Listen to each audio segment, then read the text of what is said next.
RBI की guidelines यहाँ पे सेविंग अकाउंट पे बात करने वाला हूँ। एक व्यक्ति के कितने बैंक अकाउंट हो सकते हैं, यानी एक व्यक्ति कितने बैंक खाते खुलवा सकता है, जानिए आरबीआई का एक नियम है जो कि ये सेविंग अकाउंट रूल्स जो है कि यहाँ पे स्पष्ट दिया जा रहा है कि आरबीआई की तरफ से आरबीआई रूल्स अकाउंट्स बैंक खाता धारकों को जानना बेहद ज़रूरी है। सिर्फ इतने बैंक खाते खुलवा सकते हैं कि यहाँ पे जो आपको यहाँ पर निर्देश भी दिया गया, आपको पढ़ने की भी ज़रूरत है, पढ़ सकते हैं या भी नहीं पढ़ सकते हैं तो मैं आपको बताने का कोशिश करता हूँ। यहाँ पे पहले ऑप्शन में दिया गया है कि सेविंग अकाउंट रूल। आज के समय में लगभग हर व्यक्ति के पास कम से कम 1-2 खाता है और कई लोगों के पास तो 1 से अधिक बैंक खाते हैं। यदि आपके पास भी कई बैंक खाते हैं तो यह खबर आपके लिए महत्वपूर्ण है। भारतीय रिजर्व बैंक के द्वारा आरबीआई के द्वारा हाल ही में एक अधिक बैंक खाते रखने वाले लोगों के लिए कुछ महत्वपूर्ण निर्देश जारी किए गए। इन निर्देशों के पालन करना हर खाताधारकों के लिए आवश्यक है ताकि भविष्य में किसी प्रकार की परेशानी न हो। कितने बैंक खाते रख सकते हैं एक व्यक्ति, अब इस पे ध्यान दीजिए। यदि यह जानकारी आपको आश्चर्य हो सकता है कि भारत में एक व्यक्ति कितने बैंक खाते रख सकता है, इसकी कोई सीमा निर्धारित नहीं की गई है। भारतीय रिजर्व बैंक द्वारा इस संबंध में कोई प्रतिबंध नहीं लगाया है। आप अपनी आवश्यकता और अपनी सुविधा के अनुसार जितने चाहें उतने खाते खुलवा सकते हैं। हालांकि कई खाते रखने का मतलब है कि आपको उन सभी का प्रबंध भी करना होगा जो कि कभी कभी चुनौतीपूर्ण हो सकता है।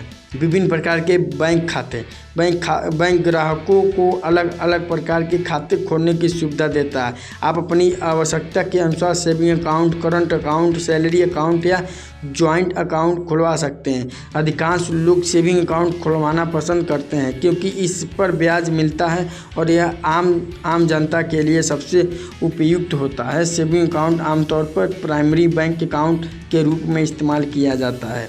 अब आगे चलते हैं, करंट अकाउंट और उनकी विशेषताएं जानते हैं। क्या उनकी विशेषताएं हैं?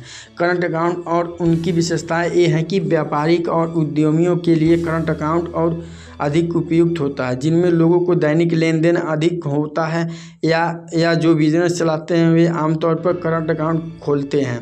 करंट अकाउंट में आपको ब्याज नहीं मिलता है, लेकिन इसमें अधिक लेन देन की सुविधा होती है। इसके अलावा करंट अकाउंट में ओवरड्राफ्ट की सुविधा भी मिल सकती है, जिसका उपयोग व्यापारी अपने व्यवसाय के लिए कर सकते हैं।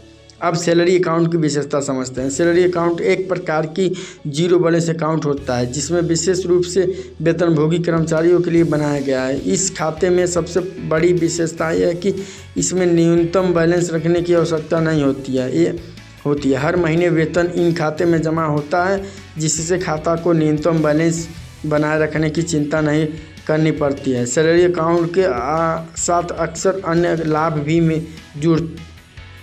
जुड़े होते हैं, इससे जैसे free debit card, credit card, विशेष छूट और कम ब्याज दरों पर लोन की सुविधा भी होती है। ज्वाइंट अकाउंट और इसके फायदे। ज्वाइंट अकाउंट वह खाता होता है जिसमें 2 या 2 से अधिक व्यक्ति साझा रूप से संचालित कर सकते हैं। यह खाता विशेष रूप से परिवार के सदस्य या पारिवारिक साझेदारी के लिए उपयोग किया जाता है। ज्वाइंट अकाउंट के माध्यम से आप अपने परिवार के सदस्यों के व्यापारिक साझेदारी के साथ वित्तीय लेन देन आसानी से प्रतिबंध कर सकते हैं। इस प्रकार के खाते विशेष रूप से पति पत्नी के बीच या माता पिता और बच्चे के बीच लोकप्रिय माना जाता है। कई बैंक खाते रखने पर ध्यान देने एक बात है, भले ही आपके अपनी इच्छा अनुसार कितने भी बैंक खाते खुलवा सकते हैं, लेकिन कई खातों रखने में आपका कुछ बातें का विशेष ध्यान रखना चाहिए। सबसे पहले तो सभी खाते को नियमित रूप से प्रबंध करना महत्वपूर्ण है। हर खाते में न्यूनतम बैलेंस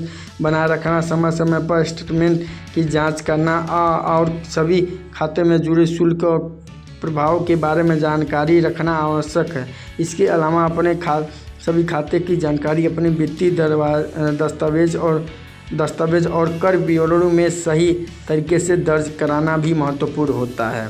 अब बताइए दोस्तों कि असवीकरण यह लेख केवल सामान्य जानकारी उद्देश्य से प्रदान किया गया है। बैंकिंग नियम और नीतियों समय समय पर बदल सकती है। अधिक जानकारी के लिए कृपया अपने बैंक से संपर्क करें या भारतीय रिजर्व बैंक आधिकारिक वेबसाइट पर जाएं, जो कि आपको यह बेहद जानकारी मिलने वाली है। और बेहद आपको मैं बता दिया हूं कि एक व्यक्ति के कितने बैंक खाता खुलवा सकता है, एक व्यक्ति एक बैंक में या कई बैंकों में कितने खाते खुलवा सकते हैं, उसके बारे में आपको जानकारी दिया हूँ। अगर ये जानकारी आपको अच्छा लगा हो, अगर ये अपडेट आपको अच्छा लगा हो तो लाइक कमेंट शेयर जरूर करें दोस्तों के साथ, चैनल को सब्सक्राइब जरूर करें। फिर मिलते हैं अगले वीडियो में किसी अगले टॉपिक को लेकर, तब तक के लिए जय हिंद जय भारत।